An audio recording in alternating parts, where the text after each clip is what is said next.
Presiden Prabowo Subianto membentuk Kementerian Koordinator Bidang Pangan sebagai bentuk keseriusan menyukseskan program swasembada pangan dan energi. Bisnis berkesempatan mewawancarai secara eksklusif Menteri Koordinator Bidang Pangan Zulkifli Hasan pada Selasa 22 April untuk mendalami rencana dan program yang akan dikembangkan di sektor andalan tersebut. Berikut petikannya.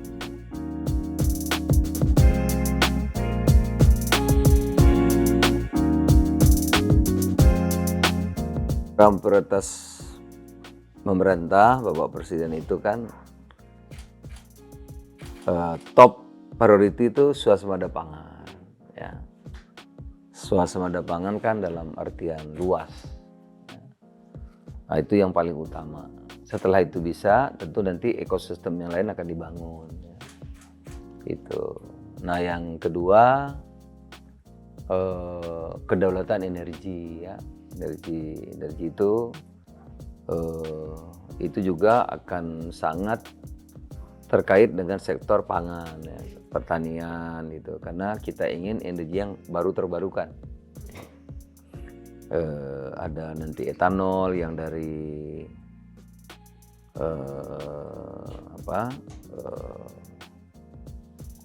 singkong, dari tebu, ya kan? Itu nanti bisa dari jagung dan lain-lain bisa itu jadi sangat terkait dengan pertanian.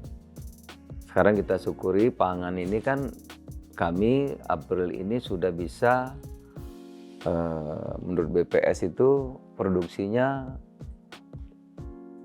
13,9 juta. BPS loh, bukan kata kita kan. 13,9 juta yang kita makan, kebutuhan kita 2,6 kali 4, jadi 10,4 juta. Jadi sampai April aja kita sudah surplus lebih produksinya 3,5 juta. Bulog sudah membeli kira-kira sampai akhir bulan ini 1,5 juta ton sampai akhir April.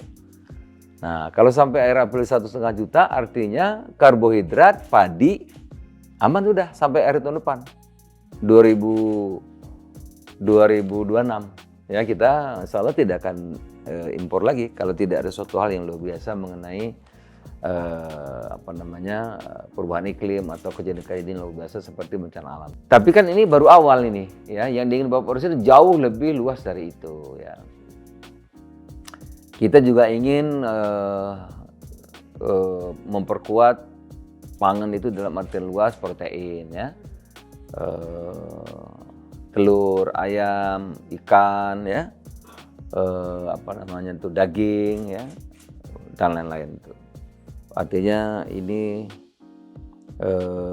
bisa budidaya, bisa juga tangkap ya, laut, bisa darat dan laut. Ini juga harus mampu kita produksi besar-besaran karena kita punya sumber daya yang cukup ya, alam yang cukup. Nah, ini baru awal sekali lagi ya. Ada tujuan akhir nanti ya. Tujuan akhir kita kan harus ujungnya kan Indonesia menjadi negara maju ya, pertumbuhan 8%, ujungnya di situ ya.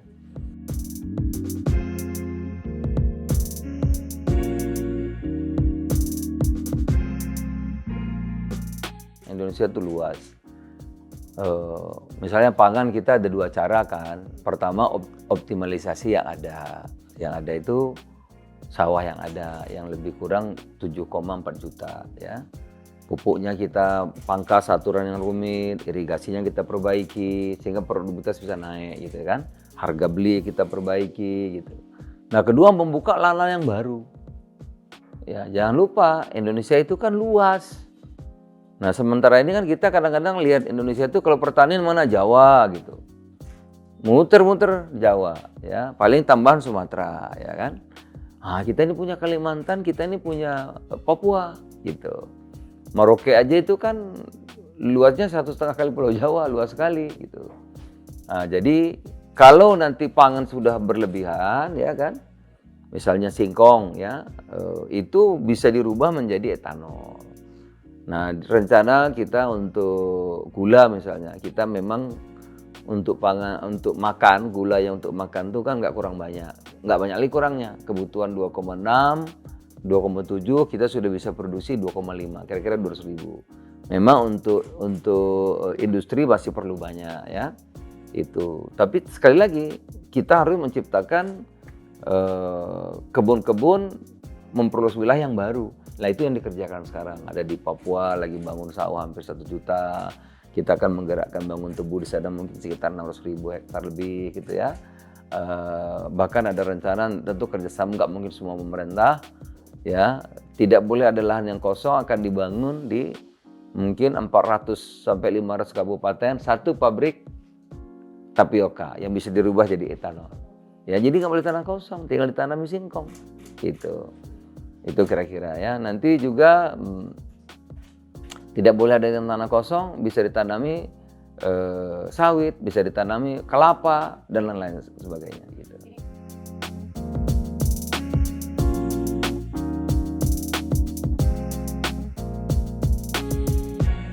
Kita 6 bulan terbentuk koperasi ya, setahun insya Allah sudah mulai terrealisasi. Terbentuk dulu kan, koperasi yang terbentuk dulu. Nah koperasi itu kan ada yang sudah ada yang mau bikin baru, itu terserah saja nanti karena diputuskan oleh pemerintahan desa. Kemudian koperasi baru mau itu yang lama yang sudah ada itu dijadikan Kopdes. Asal masyarakat desa sepakat silakan, tapi milik desa.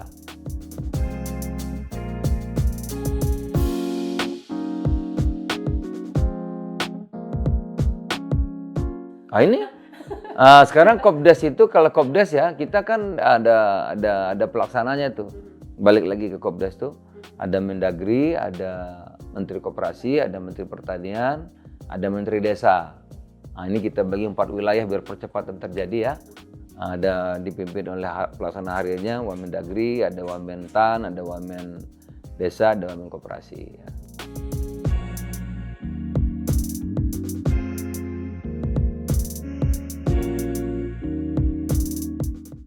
Pak Presiden menyampaikan koperasi ini harus hidup. Dia makanya menjadi entitas bisnis gitu, yang ada labanya, ada menguntungkannya gitu. Tidak hanya minjam-minjam selesai gitu ya. Karena itu tujuannya kan untuk memakmurkan ekonomi pedesaan. Maka kita harus bimbing dulu agar ini bisa hidup. Misalnya begini ya. Koperasi itu kalau dia megang sembako, udah mesti untung. Ada usahanya, nggak minjam tok gitu. Jadi ini bisnis yang bisa menghasilkan laba, yang bisa mengembangkan ekonomi pedesaan gitu. Jadi konsepnya satu ekosistem ekonomi pedesaan yang bisa dihandle oleh koperasi ini. Makanya nanti koperasi ini milik desa, dia gabungan dari berbagai kelompok. Misalnya Gabah 6.500. Nanti kalau Bulog kan di kabupaten, nggak usah middleman lagi, nggak usah tengkulak lagi, koperasi dong yang bisa beli.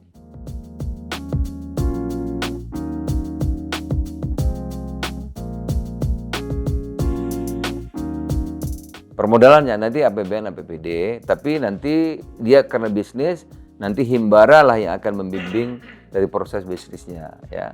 Harus nggak bisa moral hazard kan, harus kepemimpinannya juga nanti ada ditentukan oleh koperasi kriteria. Orang bisa memimpin koperasi itu apa keahliannya, itu ada kriterianya ya. Kepala desa itu nanti sifatnya pengawas kan.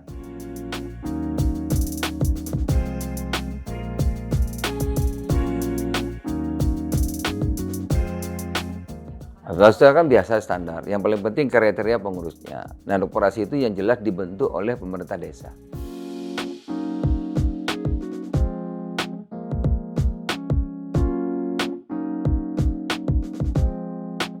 Pemerintah desa yang ngawasi. Kalau di sini ada Satgas. Iya.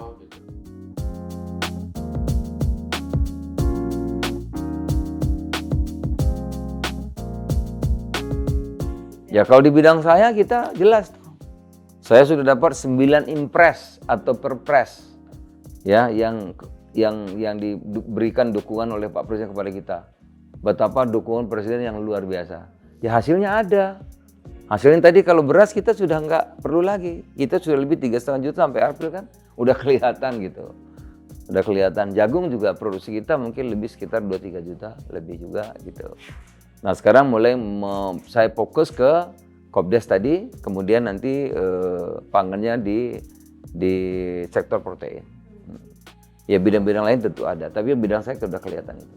Ya barusan tugas itu tadi barusan Kopdes harus kita selesaikan agar ekosistem ekonomi desa bisa jadi. Kemudian di bidang saya itu ada penyelesaian kota-kota besar sampah yang menggunung. Ya. Nah, sampah yang menggunung ini kan di mana-mana. Negara lain nggak ada gunung sampah lagi kan? Malaysia, Singapura, Jepang, Korea nggak ada. Itu ada dan sudah ada alatnya, ada teknologinya. Itu kalau aturan kita bisa sederhanakan, saya kira setahun juga bisa kita selesaikan. Itu yang di bidang kami ya. Tentu nanti memenuhi kebutuhan protein, itu juga suatu tantangan yang tidak ringan. Akan dibangun di Jawa ini nanti budidaya ikan ya, kira-kira mungkin 20.000 hektar dulu. Gitu. Selain nanti tangkap, belum susu, kebutuhan daging, kebutuhan ayam, kebutuhan telur ya. Di perkotaan saya kira gizi sudah oke, sudah hampir merata ayam, telur. Tapi di desa belum. Karena orang desa kalau makan ayam dia harus datang dari kota. Orang desa makan ayam lebih mahal dari orang kota, bayangkan. Jadi kalau di kota harga ayam 36.000, di desa bisa 50.000, gitu. Karena harus bawa dulu kan. Nah ini yang kita harus kembangkan nanti sehingga penggemukan ayam, ya petelur itu kita akan usahakan berbasis di kecamatan ya. Itu termasuk nanti pengembang lebih lanjut Kopdes, Koperasi Desa. Karena ayam itu kan sederhana, cukup 300 meter, ya model kandang yang sudah ada, bisa mengembangkan 5.000 ekor, modalnya 300 juta aja, nggak banyak.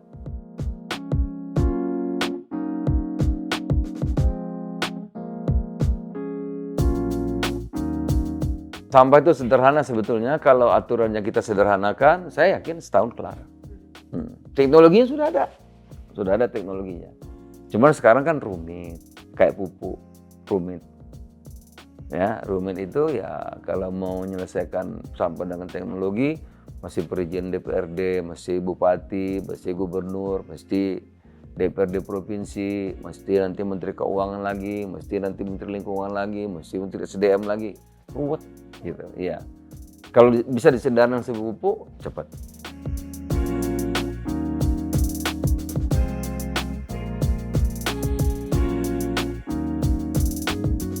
Ya kalau teknologi kita pakai itu sudah cepat, udah jadi energi kan, jadi duit itu. Iya, jadi sampah tapi diolah menjadi energi gitu. Tidak ada dampaknya sama, bisa zero emisi, nol. Iya, sudah ada teknologinya, insinerator itu dipakai di seluruh dunia kan, di Jepang, di Tokyo aja ada 20 lebih. Itu belum semualah sudah pakai begitu, sudah ada barangnya, teknologi sudah ada ya.